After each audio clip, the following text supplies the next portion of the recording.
Hey guys, welcome back to my channel. In this quick tutorial, I'll show you how to change the color of announcement bar on your Shopify store. Please make sure to watch this video to the very end so you don't miss out on important information and to not make any mistakes. In saying that, let's jump straight to it. Alright guys, head on over to your Shopify store, and then on the left hand side here, you want to click on Online Store and click on Themes, and then there's the theme there, so you want to go ahead and customize it.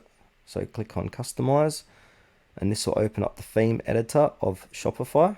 So what you need to do is click on announcement bar here.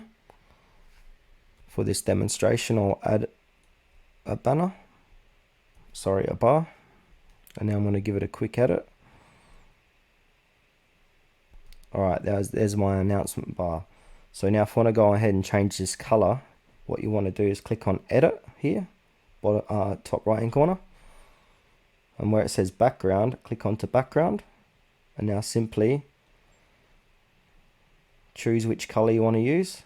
So that one looks good, and then you can see it's been changed here, the color. And now if you like the color, go ahead and click on save. So now that announcement bar has been changed to red on our store. So yeah, that's it for this video guys.